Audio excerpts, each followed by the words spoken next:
Esse vídeo aqui é para falar sobre posicionamento. Muitas pessoas perguntam também a questão de posicionamento, né? Como se posicionar para conseguir atingir o seu público-alvo ou a sua persona dentro do seu nicho, dentro do segmento que você atua. Parece muito difícil, mas o difícil não é encontrar o seu posicionamento.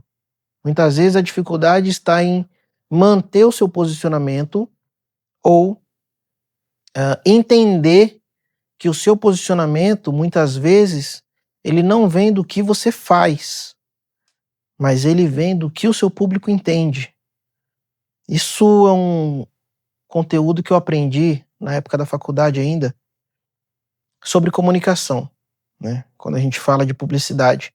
A comunicação, ela não é o que você faz, é o que o outro entende. Então, por mais que você tenha como objetivo um caminho específico, sei lá, eu quero vender algo, eu quero falar que esse produto é A, o público entender que aquela comunicação, para ele, o produto é B, o problema não é ele que não entendeu errado, o problema é você que não soube explicar da melhor forma, entender aquele público para poder mostrar para ele por que aquele produto é B e não é A. É por isso que o posicionamento às vezes se torna difícil para quem precisa se posicionar e não consegue, né? Muitas vezes as pessoas acham que o posicionamento ele está apenas na parte estética. Por exemplo, vamos supor que você quer oferecer um produto ou serviço para um público premium, um público rico, onde as pessoas que costumam comprar o seu produto ou serviço são pessoas que faturam ou têm um salário acima de 50 mil reais, por exemplo. Quem fatura esse valor, né, geralmente tem alguns hábitos. Geralmente as pessoas acham que quem fatura esse dinheiro é uma pessoa que utiliza um certo tipo de roupa, né? E aí vamos supor que você vende um produto ou serviço para esse público e para se parecer com o público você acaba adotando terno e gravata, porque é um público, você quer um público sério, que ganha muito dinheiro, tá sempre andando de terno, gravata, uma roupa de alfaiataria e tal.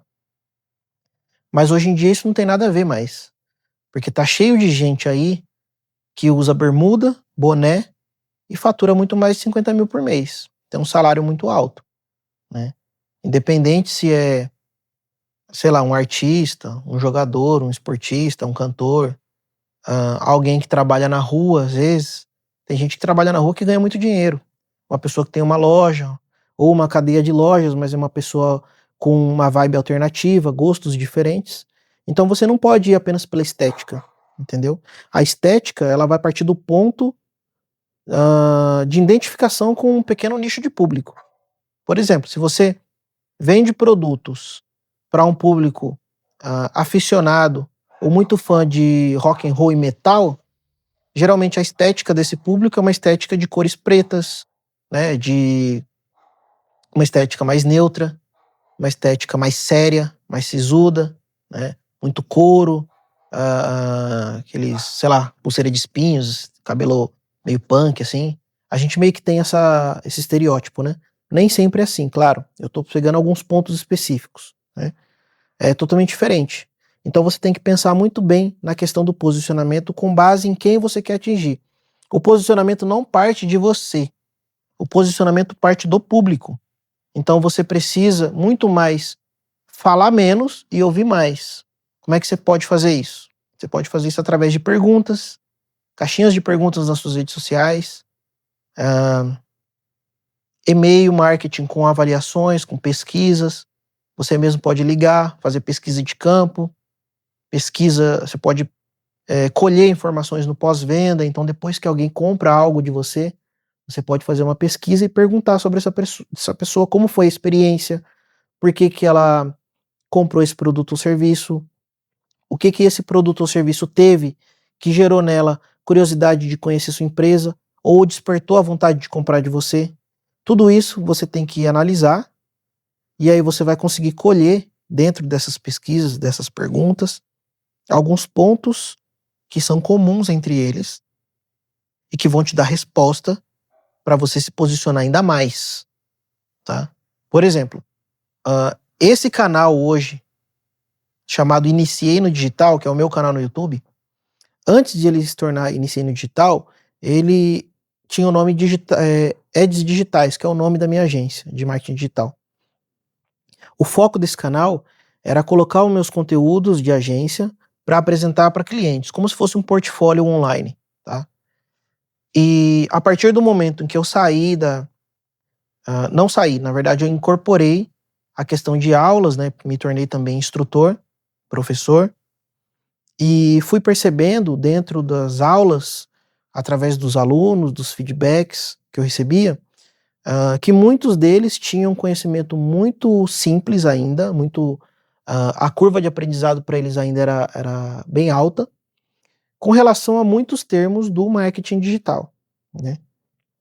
Termos como, quando a gente fala de tráfego pago, a gente pega aqueles termos de CPC, CTR, CPM, né? Esses termos relacionados aos custos, aos cliques, aos pagamentos e tal. Os termos relacionados às métricas, né? Relacionados aos KPIs. O próprio termo KPI, muitas vezes a pessoa escuta e não sabe de onde vem, né? Esses jargões utilizados no marketing digital, utilizados no marketing em geral também, muitas vezes, né? A pessoa fala, o budget. Pô, fala o orçamento, o dinheiro a ser gasto, né?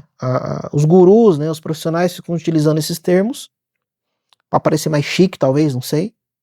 E aí a pessoa que quer aprender escuta o termo, mas às vezes não sabe o que se trata, mas acha legal, acha bacana e acha que aquilo vai resolver o problema dela, que muitas vezes não é o que acontece, né? Ferramentas de marketing digital, muitas vezes as ferramentas são, você pega aí, por exemplo, o gerenciador de anúncios da Meta. É uma ferramenta que ela é utilizada por empresas bilionárias multinacionais. Então é uma ferramenta muito grande, tem muita coisa para se fazer lá. E aí o Zé, que tem uma pipoqueira na esquina e vende pipoca ali no bairro, ele quer fazer tráfego pago para vender mais pipocas. Ele viu os vídeos, ele viu um monte de gente ganhando muito dinheiro, ele quer aprender aquilo ali, sendo que às vezes ele nem precisa aprender tudo aquilo. Ele pode aprender coisinhas específicas para resolver aquele problema dele, entendeu? Só que ele foi escutar um guru lá que falou isso. Não, porque para negócios locais, assim, assado, papapá, faz isso, faz aquilo. Aí ele se vislumbrou com aquilo e acabou entrando ali numa fria. Não porque o produto é ruim, o serviço que ele comprou é ruim, o curso é ruim, mas porque talvez aquele curso não seria o ideal para ele. E eu recebo muito aluno que passou por isso. Comprou um curso, não entendeu nada do curso, pagou caro, segue muitos desses dos grandes gurus, né, os caras que trabalham com empresas gigantescas, quando na verdade deveriam às vezes seguir aqueles profissionais menores que trabalham com empresas locais e às vezes não conhece, né? Porque os gurus tomam toda a parte da mídia, eles aparecem o tempo todo. E aí os pequenos muitas vezes não aparecem. E aí eu fui percebendo isso, fui percebendo essa dificuldade. Muitas vezes a dificuldade também está até na parte de informática, de, por exemplo, ligar o computador, entender o que é um navegador, o que é o Chrome, o que é o Edge, o que é o Firefox, o que é organizar suas senhas, né? O que é autenticação de 2 fatores. Muita gente nem sabe o que é isso. E isso já está há muito tempo sendo utilizado pelas próprias ferramentas. Professor, mas o que é autenticação de 2 fatores? Sabe quando você vai entrar vai logar numa plataforma e aí ela fala, olha, enviamos um código para o seu SMS ou um código para o seu WhatsApp, um código no seu e-mail, digite esse código aqui que você vai conseguir logar. Então isso daí é a autenticação de 2 fatores, muita gente não se liga. Então são coisas simples que às vezes a pessoa nem faz ideia, só que tudo isso é extremamente importante se você quiser escalar os seus resultados no tráfego pago, no marketing digital em geral, né? Por exemplo, você vai querer fazer anúncio, até o botão turbinar do Instagram, se você não tiver com os 2 fatores de autenticação ativado, ele não vai permitir, né? Porque é obrigatório. Então são muitas coisas que permeiam, né, a questão do marketing, a questão do tráfego pago, e que às vezes atrapalham a pessoa até de entender, né, a questão do posicionamento, entender a questão da divulgação, entender a diferença entre o orgânico e o pago. Muitas vezes acho que tudo tem que ser pago, e não é assim que funciona. Você só vai começar a pagar alguma coisa a partir do momento que o gratuito não te atende mais. Mas você só sabe se o gratuito não te atende mais se você estiver fazendo o gratuito da melhor maneira possível e ver que dá para melhorar. Aí você paga. Fora isso, muita gente nem estuda o gratuito, não entende o gratuito e aí já quer ir pro pago achando que o resultado vai vir junto. E isso não acontece, não é assim que acontece. Não adianta eu querer chegar e querer comprar uma chuteira do Ronaldinho Gaúcho achando que quando eu comprar essa chuteira e vestir eu vou jogar que nem ele. Não acontece dessa forma. Então é por isso que eu criei esse canal, para poder tentar explicar as coisas para os meus alunos, meus amigos, meus seguidores, enfim, qualquer pessoa que estiver assistindo esse vídeo, pegar esses termos que são mais genéricos, técnicos, muitas vezes esses jargões que só eles entendem, às vezes nem eles entendem, e tentar repassar isso para vocês de uma forma simples e clara. Então, na questão do posicionamento, você precisa escutar o seu público. Só que você não pode escutar todo mundo. Você precisa escutar o público que compra de você e aquele público que você quer atingir. Porque às vezes, eu já vi muito isso. O cara tem um produto, ele fala assim, eu quero vender para homem. Aí ele acaba vendendo para mulher. Aí ele não entende por que as mulheres estão comprando. Por que ele não entende? Porque ele não parou para ouvir, não parou para entender, né? Essas mulheres estão comprando para elas, estão comprando para dar de presente para homens, estão comprando por algum motivo diferente, alguma coisa que você falou que elas entenderam de outra forma. Então tudo isso é necessário de entender. Muitas vezes em sala de aula eu chego e falo assim, pessoal, vou vender brinquedo. Para quem que eu anuncio? Uma quantidade muito grande de pessoas chega e fala, anuncia para criança. Mas não é para criança que você anuncia. Porque a criança não tem dinheiro. Quem compra? São os pais. Você não está anunciando para uma criança, você está anunciando para a mãe dessa criança. E a mãe dessa criança precisa de uma linguagem diferente. Não que você não vá fazer alguns vídeos focados na criança, porque você tem que falar para a criança que o seu produto é mais divertido, é mais colorido, é mais legal de brincar do que o outro. Beleza, isso daí é o arroz com feijão. Mas você tem que provar para a mãe, você não vai chegar para a mãe e falar, olha mãe, o meu produto é o mais divertido. Só isso não resolve, você tem que falar para a mãe, olha, o meu produto é o mais seguro, o seu filho não tem nada tóxico, seu filho pode colocar na boca, não tem partes pequenas que podem ser engolidas, né? Você tem que transmitir a segurança para a mãe, para que ela entenda que aquele produto pode ser muito bom para o filho dela, entendeu? A linguagem muda, então o seu posicionamento tem que mudar também. E embora você tenha o público infantil, não é o público que compra. Você precisa conversar com a mãe, com o pai, com a tia, com o tio, com a babá, enfim, com aquelas pessoas que têm o dinheiro para comprar aquele produto. Entendeu? Então, você tem que entender muito bem quem é o público que consome, quem é o público que compra, quem é o público que influencia. Se você estiver vendendo remédio, você vai apresentar os seus remédios para o público, mas além disso você tem que ter outras estratégias, né? Tem muitas farmacêuticas que têm estratégias para vender marcas de remédios para os médicos, porque eu preciso fazer com que aquele médico queira indicar o meu produto. Então eu preciso falar com o médico que o meu produto é bom, que passou por tantos testes, que ele vai ter uma boa comissão.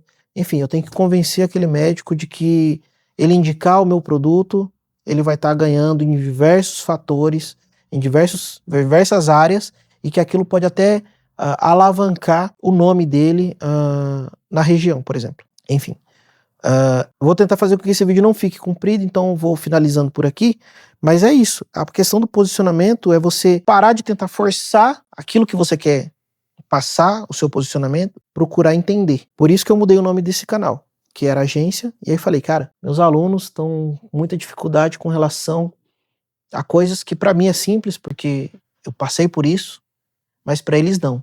Como é que eu faço para pegar esses termos complicados e trazer eles para termos simples, fáceis de entender, né? Qual é a ferramenta que faz isso? Né? Na minha visão hoje é o Canva, ferramenta de design, que democratizou, de certa forma, o design no mundo, né? Então pessoas que não tinham quase nenhum conhecimento com ferramentas de design, que são complicadas mesmo, né? CorelDRAW, Adobe, etc. Utilizar o Canva para conseguir desenvolver seus materiais de design de forma mais simples, mais fácil e mais rápido. Então eu me vejo como um Canva hoje, tentando traduzir os conceitos de marketing digital para um público que está iniciando. Por isso que o nome do canal hoje é Iniciei no Digital. Esse é o posicionamento que eu escolhi e é o posicionamento que eu vou me manter por muito tempo, tá? Então, isso é um recado para você também. Você precisa identificar qual é o seu posicionamento, tá? Identifique qual é o seu posicionamento, busque ouvir as pessoas que compram de você, saiba onde essas pessoas estão, vá atrás dessas pessoas, seja através de conteúdo, batendo perna, mandando e-mail, ligando, conheça os ambientes onde essas pessoas estão, saiba o que essas pessoas gostam de fazer, o que elas valorizam, e aí você oferece aquilo que elas valorizam. Pareça com elas. Aí entra a parte estética, né? Se você estiver se parecendo com aquela pessoa, ela vai olhar para você e vai te dar um pouco mais de atenção. Falar, opa, esse cara parece comigo, deixa eu ver o que ele tem para falar aqui, entendeu? Então, você precisa aparecer, você precisa falar sobre os mesmos assuntos, valorizar os mesmos assuntos, entender o que aquele público quer e falar sobre aquele assunto sistematicamente, até que aquele público fique tão fique de forma natural habituado com você, que aí vai gerar confiança, vai gerar relacionamento, vai gerar credibilidade e a pessoa acaba comprando seus produtos ou serviços ou acaba te escutando com mais frequência até o momento que ela está apta para comprar, seja para um produto simples, tipo um tênis de corrida, né? Ou um produto extremamente complexo, como um carro, um barco, uma casa, um terreno, mas você precisa conversar com o público, se parecer com o público e mostrar para aquele público que você entende daquilo e que você pode ajudar ele a resolver algum problema comprando aquele produto ou serviço de você. Se tiver dúvida, tiver comentário, tiver sugestão, tudo isso eu vou ler com todo amor que eu puder, assim, eu leio todos os comentários, respondo todos quanto eu puder. Se você achou que esse vídeo pode ser interessante para alguém, compartilha, manda para a pessoa, pega o link, manda no grupo. Para mim é uma alegria ter você até aqui e eu espero te ver no próximo vídeo. Um abraço e até lá.